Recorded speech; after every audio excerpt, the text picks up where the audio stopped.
The gold is always on my mind. It's kind of like a scary thing because I care so much about that, and that is all I want. For me to go to the Olympics would be everything. Being able to bring home the first ever gold for Australia would be a very, very proud moment for me. I knew straight away that qualifying for Paris was what I wanted to do, and it was a really easy decision for me to make, to go 100% towards that goal. The desire to make an Olympics never goes away. There's just something about the Olympics.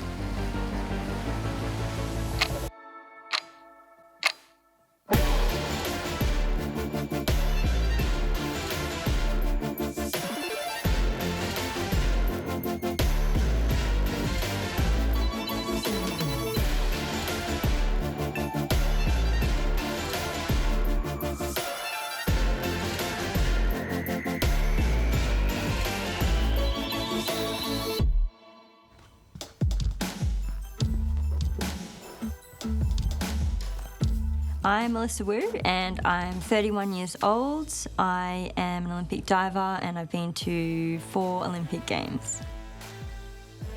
My name's Alistair Donohoe. I'm 28 years old. I'm a paracyclist and I've been to 2 Paralympic Games. My name's Noemie Fox. I'm 26 years old and I compete in canoe slalom and kayak cross for Australia. My name is Jamieson Leeson. I'm 20 years old and I compete in the sport of Boccia, and I competed at the Tokyo 2020 Paralympic Games. My name is Campbell Harrison. I'm a 26-year-old sport climber from Melbourne, Australia.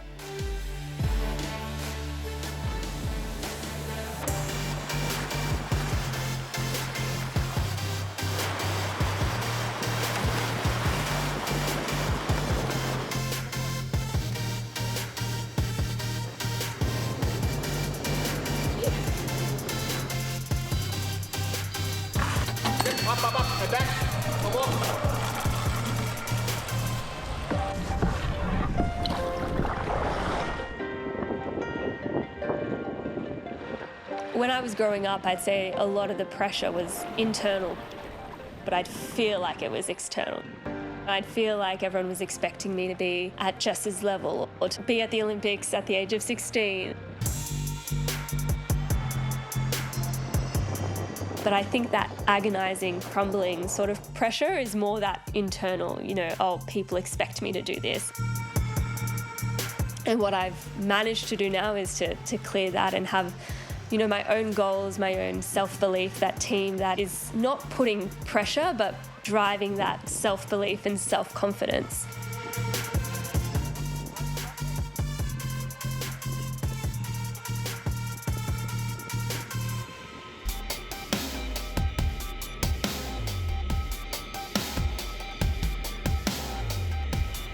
What pressure do I feel? Sometimes it's like non-existent and sometimes it's like crushing me. I had a manager once that said like pressure is expectation you put on yourself, and I try to think about that quite a lot. No one expects anything from me, people just hope the best. But I still, absolutely put a lot of pressure on myself. But I think I perform well under pressure, so it's kind of like a useful tool.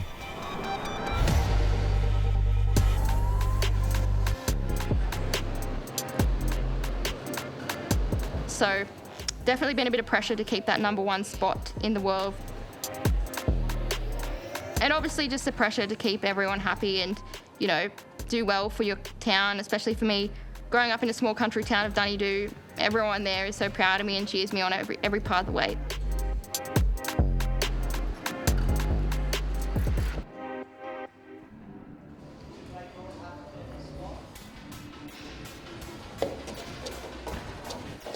Climbing is an elite level sport. So I think there's a little bit of a pressure to, stand tall at the same level as these other climbers who've won world championship medals and done these like crazy things that at this stage in my career I, am dreaming towards and still working towards. But outweighing all the pressure is just like the gratitude I have to be able to do this and to have this opportunity that, you know, so many people get to dream of.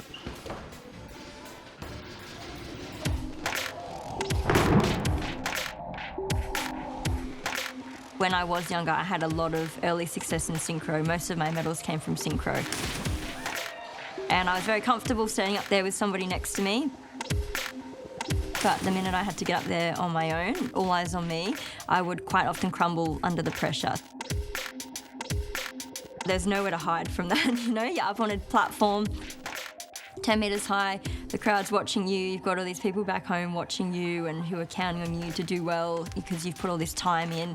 Family have sacrificed a lot. So I think that I just struggled a lot with that in terms of just believing. For me to actually take that leap and achieve what it was I knew I was capable of.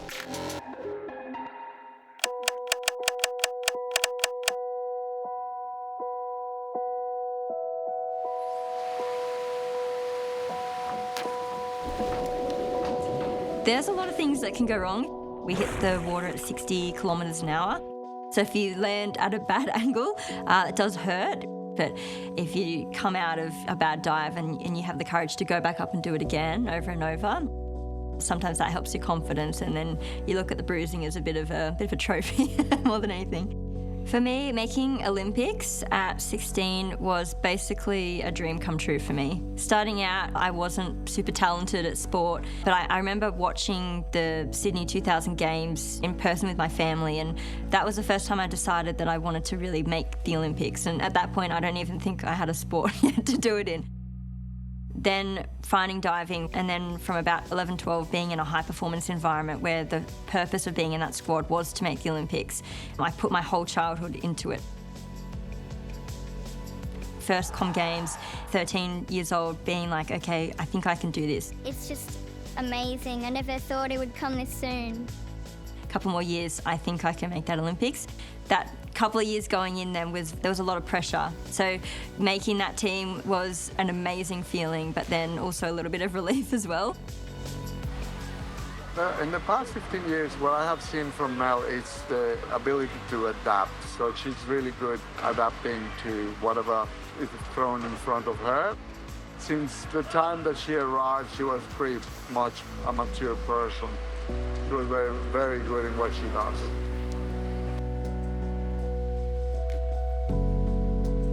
It's the first time I think in my career I've really dived for me, and not as much pressure, being able to just enjoy it. I think after Tokyo, finally having won that medal, I could sort of take a bit of a breath and be like, okay, you know, we've done it now. Even though I enjoyed that journey and that process, definitely took a bit of a toll mentally and physically, but now I look at it as bonus time.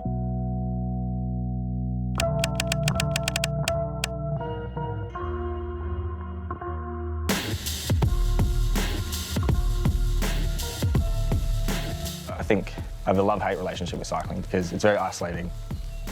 You train a lot, you train alone. It sucks a lot of the time. You know, you get caught in hailstorms and rain and stuff. But then the other side of it, racing is so fun, so interesting, so tactical, so hard. It's super addictive. So I wish I'd never started cycling, but I love it at the same time.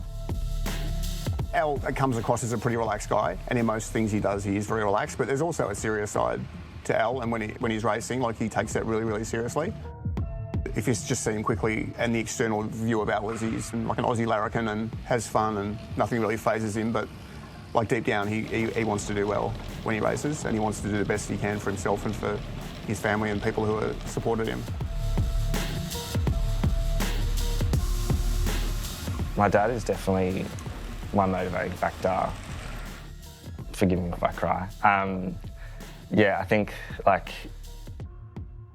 I know it's important to not do something to make someone proud. Like, I know that my dad was proud of me when I was 11 when he died. Especially for the first 5, 6 years, at family dinners every Sunday night, we'd sit around and we'd just share stories. Like, our dad was a character. You know, he was funny, he was compassionate, he was caring, he had a temper, he was sporty. Yeah, like, that is how Al has formed the picture of his father. And I think that has helped him kind of understand this guy's legacy who he's carrying on.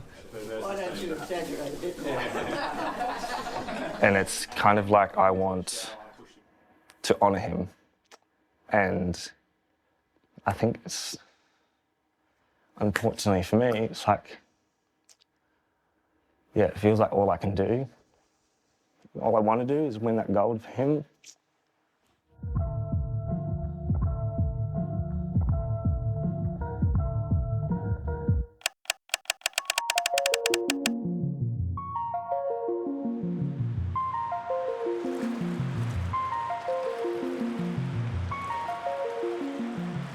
I think kayaking's the type of sport, there's lots of elements involved. We get to go to some incredible places. We get to travel, you meet some great friends and some great people. And for me, at the start, I think I was definitely more attracted to the social part of the sport. I didn't really like pushing myself. I didn't really have that intrinsic drive and motivation. But then I guess that social element kind of turned more into that, you know, oh, actually, I'm improving and I'm really liking this, and now I can feel myself, you know, winning a race or getting better, and then it changed to more of an intrinsic motivation.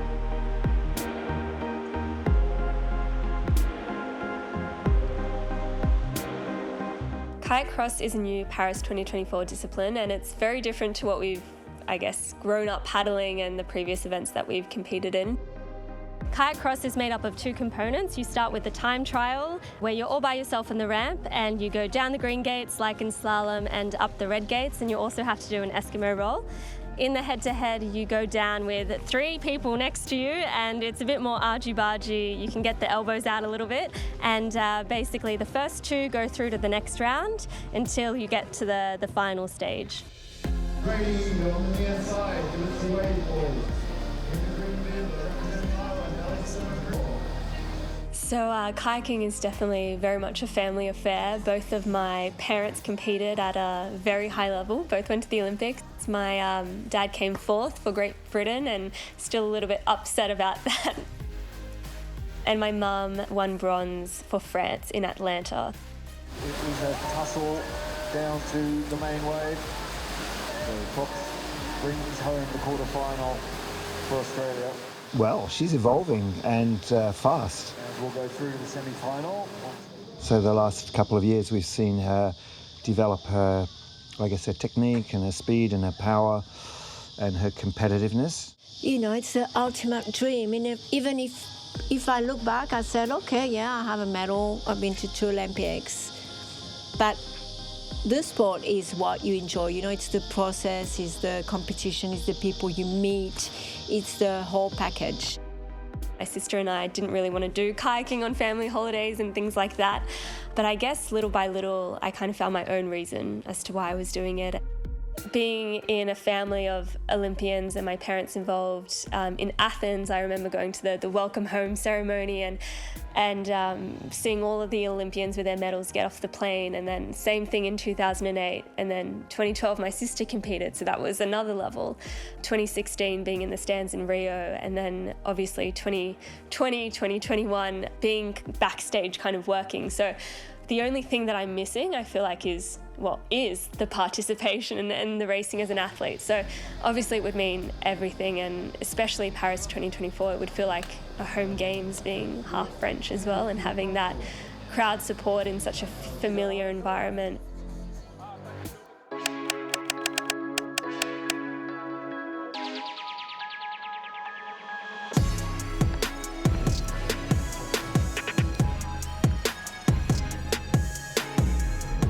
I really love the way that, especially in the lead and boulder disciplines that I specialise in, it's always fresh and new, and it's always changing, and you never know exactly what kind of challenge is going to be presented to you. So in your training, you kind of have to be ready for everything, and I'm not the kind of guy who sticks to one specific skill for too long. I like to keep things fresh and interesting, and I think that aspect of climbing really draws me in. Sport climbing encompasses 3 different climbing disciplines. Lead climbing, which is a tall, overhanging wall, usually about 15 meters high, and essentially you have a route that gets harder as it goes. and you get one go.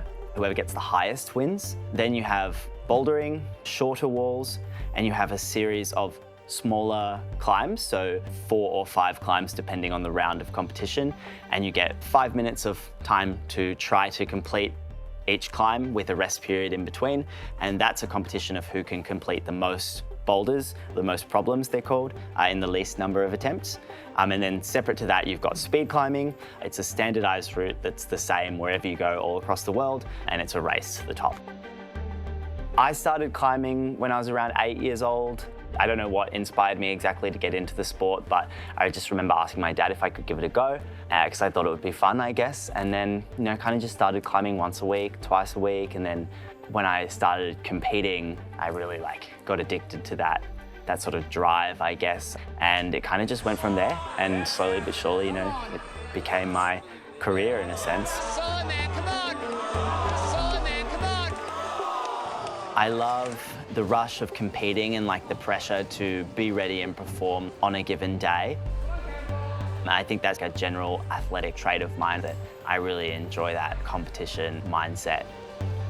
The format for the Tokyo Games was a combined of all 3 disciplines, which was also quite strange because most of the climbers who do lead and boulder have never done speed, and vice versa a lot of the time as well.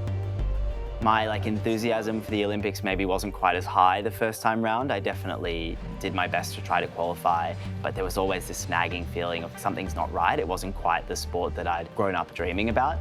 And then coming into the Paris Olympics, the disciplines kind of split off between the more traditional disciplines of lead and boulder and the newer discipline of speed climbing. And when that split was announced, it was such a juxtaposed reaction. I knew straight away that qualifying for Paris was what I wanted to do, and it was a really easy decision for me to make to just go 100% towards that goal. We had this child that was lucky enough to find a passion, and we were both happy to support that however we could. Financially, it was a struggle, but Yvette came up with these fantastic ideas. If he wanted to go to that competition, I did whatever I needed financially. If I had to make cookies, so be it. I made it happen, and we made it happen. The achievement that he's had is a real family affair through the Community, whole thing. Yes, and community. So many people.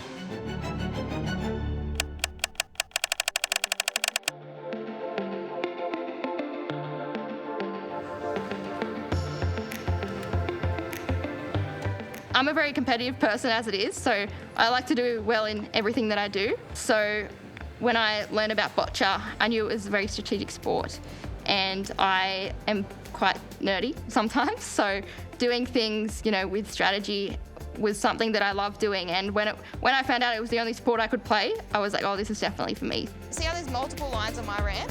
You've got to use the same one on either side. Straight. Wow. That way. Boccia is one of 2 only Paralympic sports that do not have an Olympic counterpart.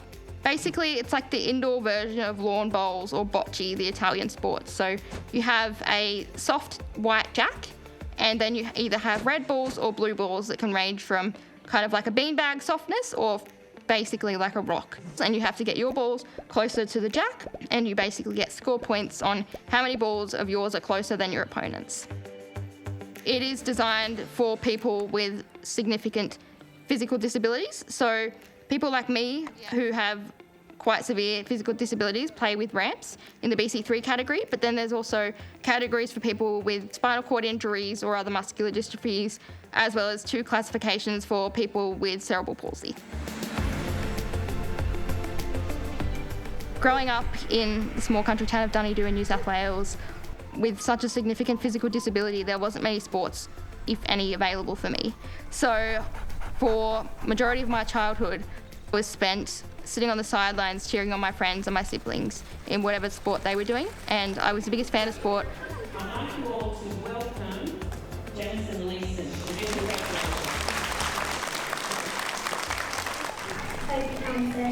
Oh, thank you. Me too. Thank you. It's just amazing. From the beginning, Jam here at school needed support, mainly for physical support, but she was always a very bright, bubbly, intelligent little girl. And watching her grow throughout those years and then really seeing her flourish as her boccia journey began. The 8th best female boccia player in the world. You know, the whole town is really excited to say that we have our very own Paralympian who was born and bred in Dunedoo. I'll be keeping these for a while and they'll be cherished forever. So thank you guys so much for all your support, and hopefully I'll bring a medal back to show you guys in August, September this year. In regards to my boccia, it was kind of where I started because I went and represented my school at the New South Wales School Sports Competition, and that was how I got into the sport. So it very much started in this hall with me training for the very first time with my classmates and learning about the sport. And then going through the whole journey. 2018 we went and we were very close, and then 2019 and you won gold. Yeah. Something in her clicked. And so it didn't just help her on boccia, it just helped with her studies as well and get her back into her schooling, and yeah, it just gave her something to strive for. It's given me so much more to my life that I didn't have before, and taken me and given me so many opportunities that I never knew I could even have. The road she was taking before boccia, I thought she's just going to hide away in her room and not be doing anything. This is like when she first started, this is the first nationals. Whereas now, I feel like my job is done almost. As a parent, like, she's gone beyond where I could ever have hoped for her.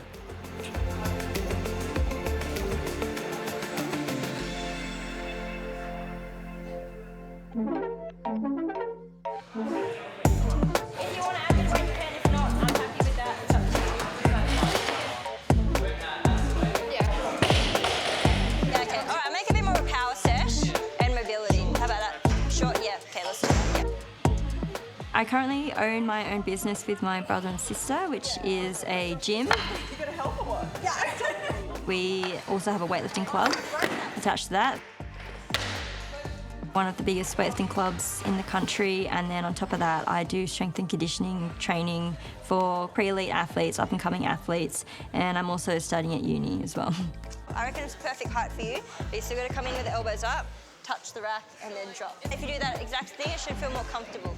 Yeah, good. I think just sometimes it does get a bit overwhelming, but just stopping to really enjoy things. So for me now, diving's that time that I can just enjoy that's away from work. So sometimes if I'm struggling a bit or I'm tired, I just remind myself, you know, be grateful you're here doing what you love. All good for the stuff today. Yeah, all good. I've always been very close with my family, and it's nice to know, you know, with them being athletes as well, they ride the ups and downs with you. We all do it together. So I think that together we draw a lot of strength from each other to push through, do well in sport, but all areas of life as well. Push up, push up. What a lot of people don't understand is the pressure that she carries, even trying to qualify spots for the country before she qualifies her own spot as well, and all the injuries that she's carrying, as well as that pressure and that responsibility. So it's always nerve-wracking for us, as it is. It's always nerve-wracking when we've watched her at Olympics or when we're trying to watch her qualifying, but we just always hope for the best. So. She's been doing this for 20 plus years now, so yeah, as someone who's I still compete in sport myself, it's great. I look up to her. I've always looked up to her. I continue to look up to her and watch her continue to try and, you know, break down barriers and do things that, you know, maybe people thought she couldn't do, and just prove people wrong all the time. Losing my sister Kirsten was definitely the hardest moment I've faced in my life. And it was definitely a really big struggle for myself and my family for many years. And with time, things have gotten a little bit easier, but it's something that you always have close to your heart and it never leaves you. So even though a lot of the times are still tough without her, I try to draw strength from her when I can. And that'll feel a little bit easier as well. Yeah. Maybe go in front of that bit there. We've always been really extremely close since childhood, and to be honest, I think, you know, when we had the loss of our sister as well, the rest of us just became even closer because it was that shared experience that we all had, and we all kind of we'd always go off on our own journeys, but we'd all have each other to come back to. We always have each other's backs and stuff, no matter what. Even when we fight and stuff, it's like next day we're over it kind of thing. And I think just being able to work together and support each other's goals and ideas and be able to have productive conversations. I basically just focus on things in small blocks. Right now I'm here and I just look at it as making the games next year. So I don't always look at it as a number. I basically just look at this is my goal that I really want to achieve, and I'll put everything into it. But I do know in the back of my head that it would be a 5th Games. And I think it's the sort of thing that if I make it, I'd look back on down the track and be like, wow, that's pretty incredible to be able to do it for a long period of time. But I think while you're doing it in the moment, you basically just put everything that you have into it, and you don't look at what it means beyond the fact that that's what you want to do.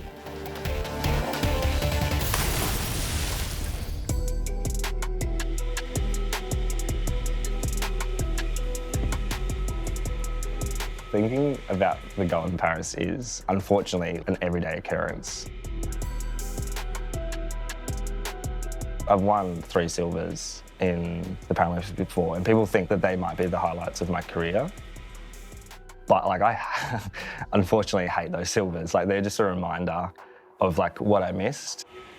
They're sitting at my mum's house. Like, I don't even want to look at them. I like my bronze that I won in Tokyo more than I like the other 3 silvers. The gold is always on my mind. It's like, even if I'm having a very chill training day, at some point I'll imagine one of the races I'm doing. I'll get shivers. It's really annoying. Sometimes it's really motivating. I get a little bit emotional. It's kind of like a scary thing because I care so much about that, and that is all I want. Like, control it through here, mate. Really important to control it all the way through this uni. This is going to be a hard section here. I think you can try to take as much pressure off athletes as you can, but at a Paralympics or an Olympic Games, the pressure's there. They want to perform. It's their one big event in a 4-year cycle. Okay, at threshold up here, and then you've got to start pushing hard up this hill, mate. This is one of the efforts where you've got to dig deep and push hard. He would say he's got some unfinished business at the Paralympics.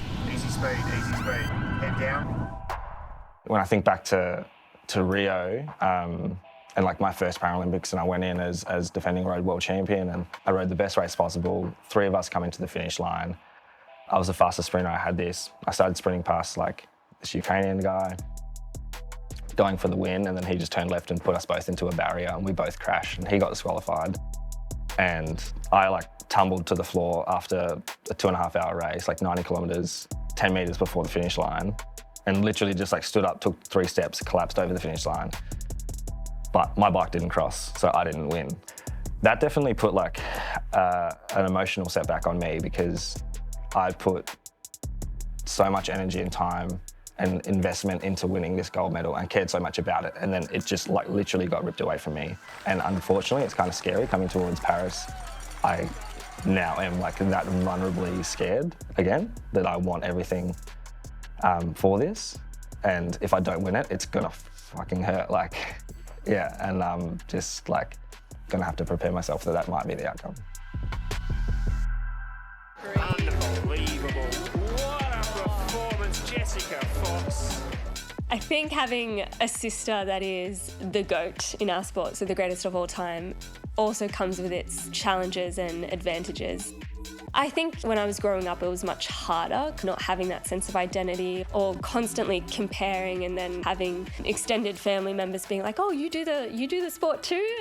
It is really tough because, you know, in some other countries, the athletes who qualify might be top 15, top 20 in the world, and in Australia, you know, she has to beat the world number 1, and that world number 1 is also her sister, so it is really tough to kind of be in the shadow. Now it's much easier to take the best bits from it. You know, I think training with someone that is at the highest possible level in our sport every single day, and I don't know if I'll ever reach her ability to just be so laser focused.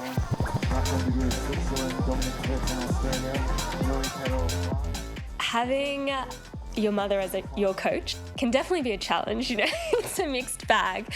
I think in hindsight, I realise there's no one else I could have really grown up paddling with, because she just still does to this day know my potential more than, you know, maybe myself right now. I'm wearing the cap of the coach because I think it's important for Australia to have the best representative in the 2 events, and if Jess is the best, I think she needs to go. The kayak cross ticket is the only available ticket, so we seized that opportunity. In the canoe and the kayak, it's one person per discipline, and that goes to the Olympic Games. And Jess was pre-selected from her results this season. The person that goes in kayak and canoe automatically does kayak cross. And then there's 3 extra available spots at the global qualification event in June next year.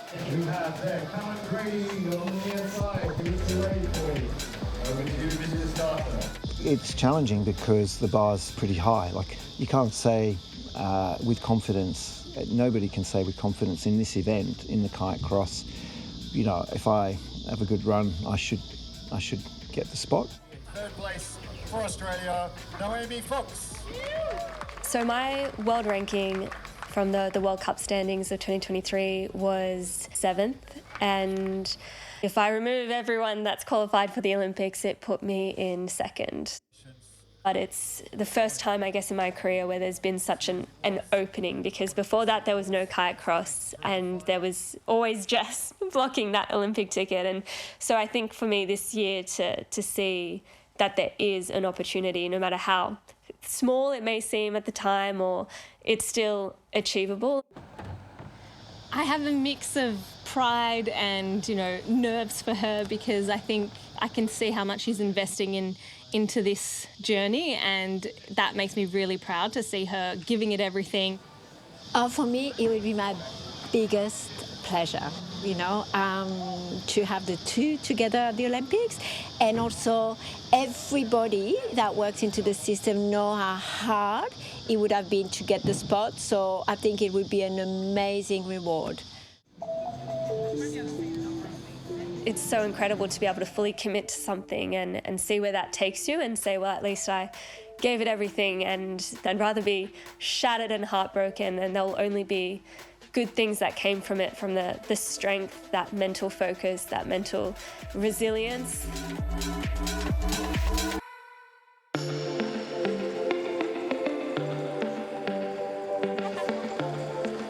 I moved to Sydney earlier this year to not only pursue my boccia, because the past 5 years I've been travelling to Sydney every second week, which is a 12-hour round trip, to train with my coach and my teammates. So it was a big commitment, but it was also extremely exhausting.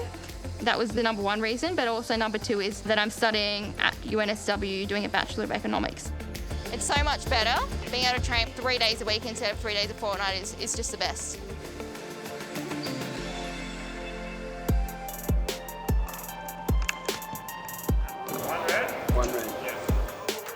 BC3 pairs is me and my teammate Daniel Michelle, and we've been working together now in the pairs since we met, basically, so 5 years now, which is, it's gone so fast. You've got to have a good relationship with your ramp operator. Just recently I've switched from having my mum as my ramp operator, who's been doing it for the past 5 years, to now having my new ramp operator. It's got to overhang that one, it can't touch the ground. So now I'm going to use a soft ball. Go Billy. And it's been a big change, but it's going well and we're developing really well, and we should be good for Paris. Oh, I get it. Being the same age really helps. It's just like I'm hanging out with a friend, and yeah, it's just good. I'm with her 4 days a week, so we get that bond really fast. I would have only been doing the job for a year when we go to Paris, so it isn't long to be going from not playing to big leagues. Ken's exposed all our stats now.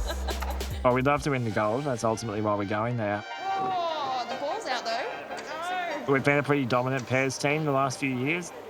We had a 21-match winning streak last year, and I've won the World Championships and won a lot of World Cups, and currently ranked number 1, so we're going there with the intention of coming home with the gold medal. The main reason I think we are the number 1 team in the world is because Dan and Jam gel. You know, they're really a good partnership. When they're on court, it's really good to hear the way they communicate with each other. They understand the game really well.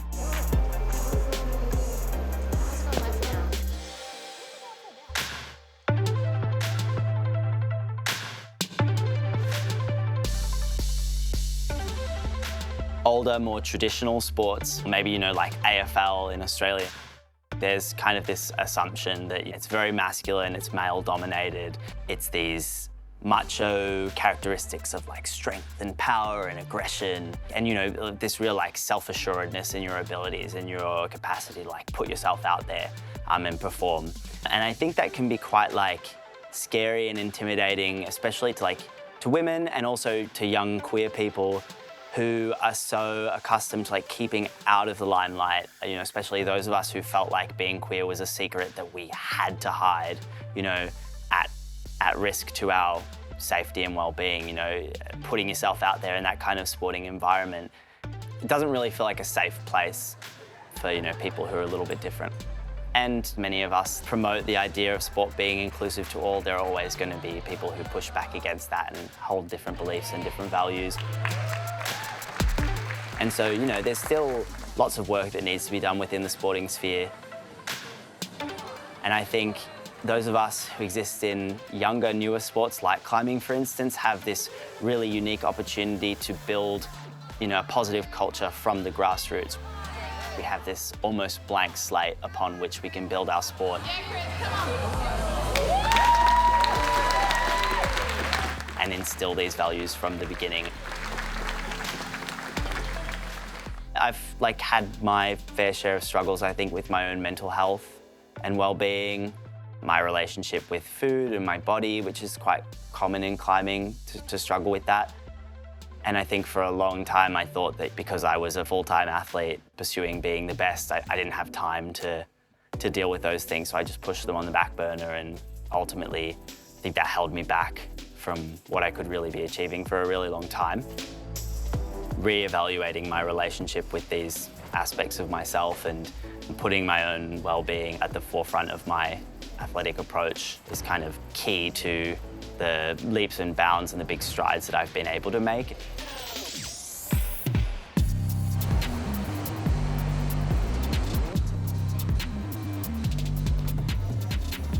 I went through a few years of an undiagnosed eating disorder. You know, I got to like 56 kilos, all I thought about was food. I trained too much, and I really like ruined a few years of my career really significantly through that, and didn't have anyone to talk to about it. No one talked to me about it. Didn't know it was a thing until I saw a psychologist. So like that kind of was like my own personal struggle, and you know the symptoms of an eating disorder mirror depression. You know, like I am a very, very happy-go-lucky person, but in those years I was really struggling.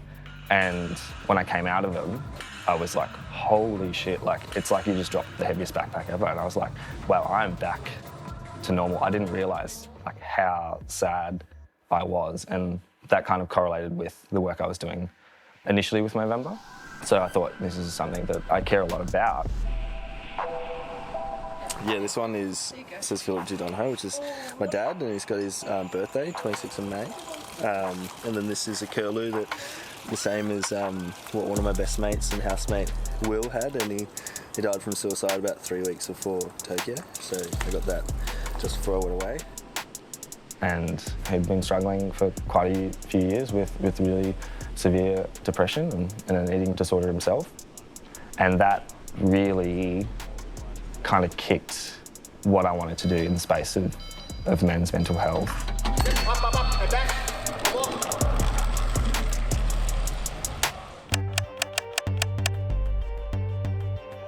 The crowd is willing on. It's about 20 degrees overhanging here. Oh my gosh, I think he's done it. Yep. The crowd loves it. The crowd knows it, folks. Yeah, he's gonna. He's emptied the tank, and this is look at the This grid. is it. We'll have to see, obviously, the scoreboard. Incredible, Campbell. Look what it means to him. Look what it means to him. This gentleman is a machine. Everything had to go right on the day, and yeah, it was an intense experience. I mean, that was incredible. Perfection. It was probably one of the most intense competition experiences that I've had in my career. Tom, what does that mean to him right now? It brings back so many memories. But yeah, ultimately it worked out, and I qualified for my first Olympic Games, and I was beyond excited, and I don't think I've ever cried so much in my life. It was like nothing I've ever experienced before. And then, you know, running up to my partner, Justin, and sharing in that moment together, like, makes me emotional even now, honestly. There's his partner. Yeah, brilliant. Because, you know, it takes a village. It was just the most amazing, incredible moment that he's worked so hard for, and to be a part of bringing him through all of these years from a youth climber to watch him make this pinnacle, it was just the proudest moment I could ever have had. Gold medal representing Australia, Campbell Harrison.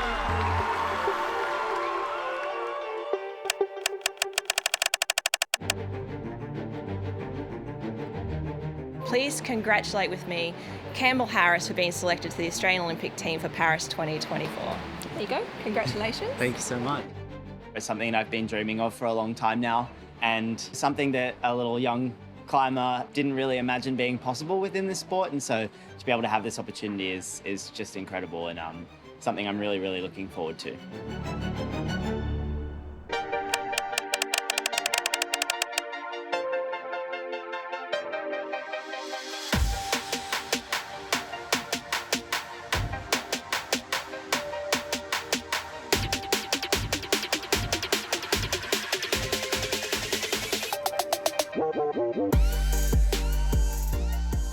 Now, locking in this world ranking means that we have officially qualified for Paris as a BC3 pairs team for Australia, which is super, super exciting. Unfortunately, this is not it for me yet. I still have to get nominated in the team, which happens next year. So one step closer, but we're getting there.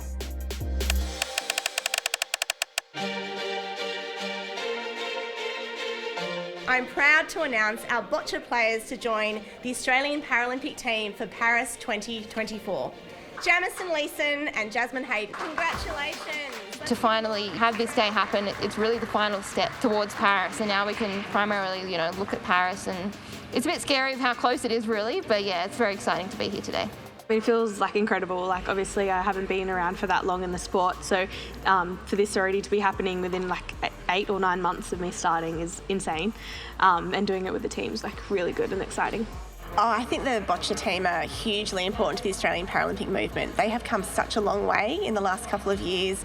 To see the trajectory from a sport that wasn't actually represented at the Games after the Sydney Games, to see them come through and now, genuine medal opportunity or genuine medal chances at these Paris Games is huge. And I think particularly for people with higher level impairments as well, to be able to see athletes like Dan and Jamieson on the world stage doing amazing things, I think they're wonderful role models.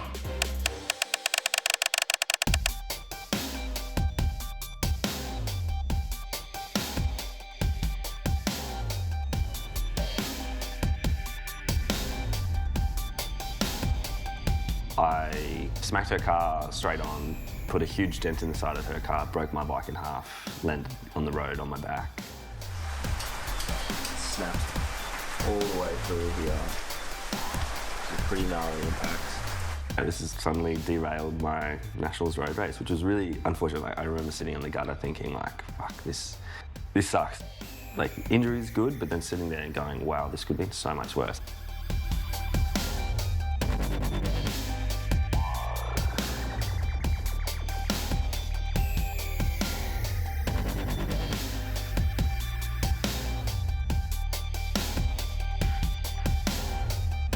We're in the last build, and my training cycles, go in a couple of months builds, and you have a drop, you have some rest, and then you build form again. And this is the last training cycle. Between now and Paris, I just keep slowly getting better.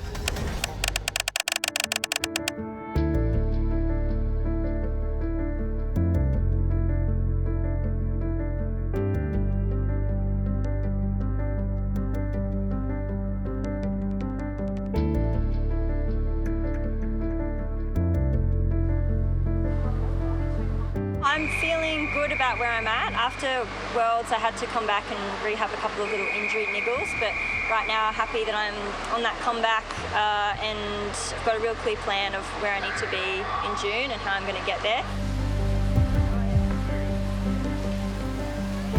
you know you want something really badly, and it's pushing you every day, it's motivating you, and sometimes if you focus too hard on it, that's when that pressure can affect you. So for me, I have that burning desire. I really want to be in Paris. I think it's going to be amazing. So in order to do that, I need to make sure I get every step right along the way.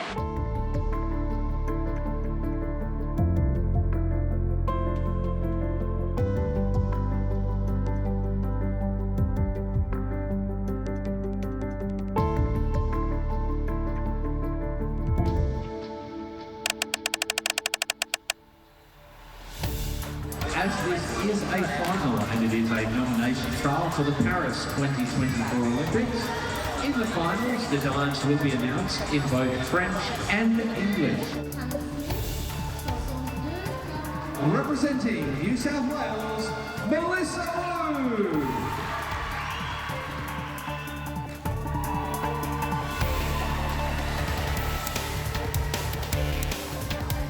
The gold medalist in 2024 Australian Open Women's Platform Champion.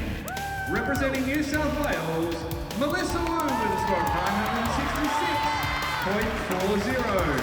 966.40. Going into this comp, my prep wasn't the best. Had a lot of injury troubles coming in, and I guess the last 4 weeks or so had to really change my entire training plan and kind of had to stick with it because I was sort of under a bit of a time frame. And probably 2 weeks ago I didn't even have all my competition list of dives to compete. So yeah, definitely it was a different prep to what I was expecting, but another challenge to overcome, and I learnt a lot in this process, and hopefully I can keep that going. Leading into this comp has been super, super tough. Obviously, my career is a big focus for me at the moment. And there's days where I get to the end of the day and I feel like I literally am not going to make it sometimes. And I think just what this means to me. Every Olympics that comes around, it gets harder as you get older. But I think more than ever, I appreciate it. Moments like this make it all worth it.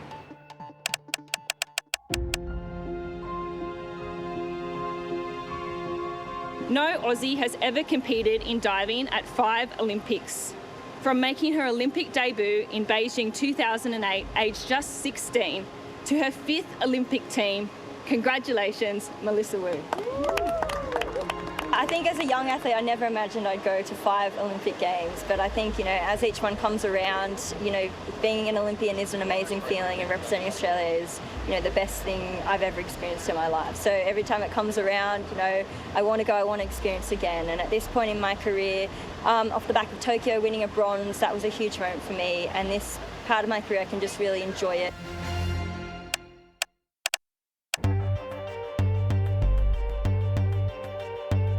So preparation for Paris has been, it's had its good bits and its bad bits, I'd say. We had a really great training camp overseas, managed to go away with the Olympic team and train on the Paris 2024 Olympic course and get some really good confrontation with some key international competitors as well.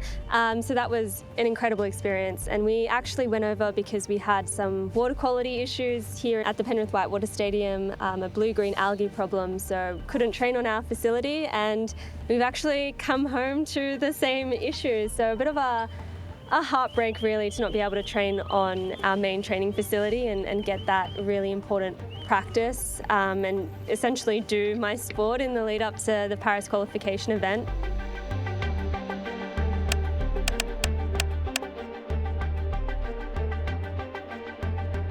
I have just arrived in Prague in the Czech Republic, and this is exactly where the Olympic corridor qualification will take place during the second World Cup on the 8th and the 9th of June. I think I've never in my athletic career had such a huge race. I know that this will be the race that kind of has pushed me the most as a person, as an athlete, both mentally, physically, emotionally as well, and I'm really grateful for that journey I've been able to have and that growth that I've experienced.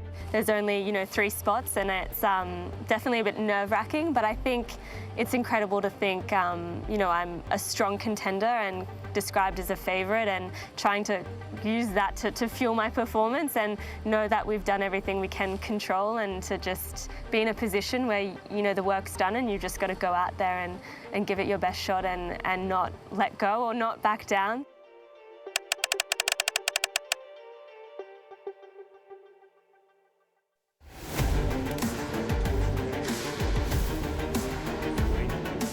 What is going to happen here? Let's go. We're underway. There's Fox into the lead. Fox has got the lead.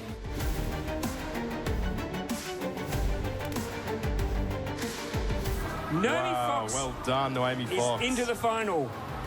But we think that Noemie Fox, the dream has come true for the Fox family, that they will have the two sisters in Paris. I mean, it feels pretty surreal. It's been such a long lead up to this exact race. It's been, you know, such a step-by-step process, and for the past 8 months, it's all I've been, you know, thinking about and what I've been so driven by. And to arrive here and be, you know, physically fit and mentally ready, and to be able to execute and, you know, do what I need to do to secure a medal and to go to Paris is just, yeah, surreal, unbelievable, and I'm just so happy and relieved, and I'm proud to be able to share that with my on-ground support team.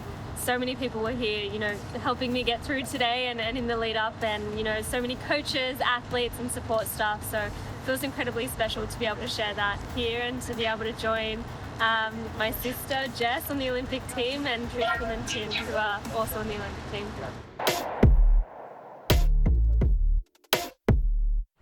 It's something I really want desperately, you know, but also I've come so close before, and I understand that, like, you know, there'll be 50 losers in this race and 1 winner, and I want that to be me, but the world's going to keep turning if it's not.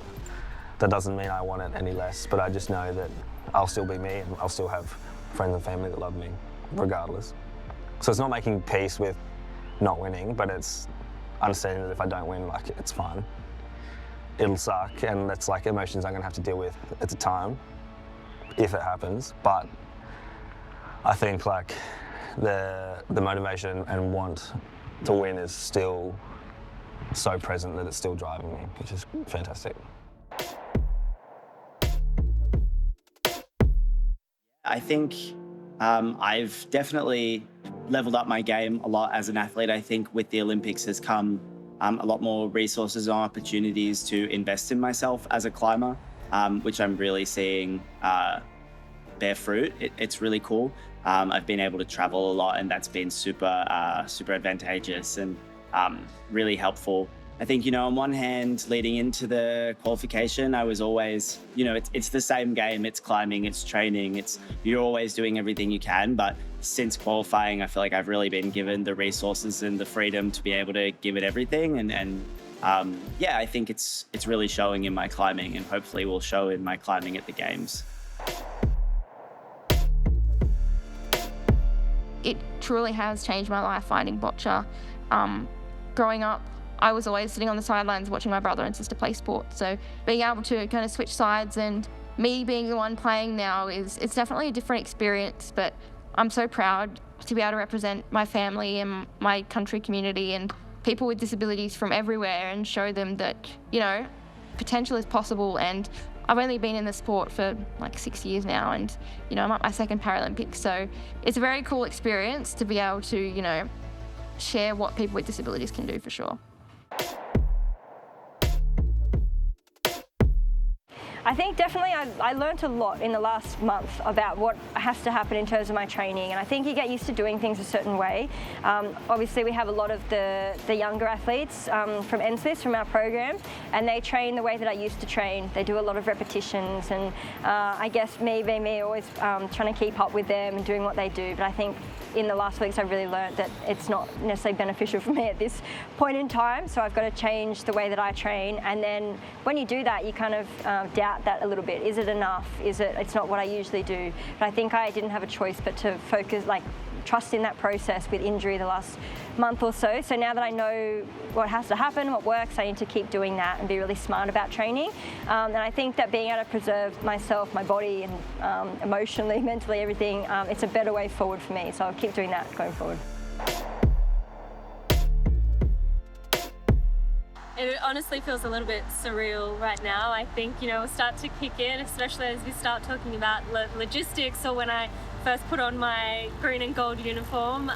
But it's been just the biggest dream that's been at the back of my mind, that's been fueling me. And obviously, you know, Paris feels like a home Olympics, so to speak. And And yeah, to be able to be on that Olympics team has been all that I've been thinking about, and to turn that into a reality today is amazing.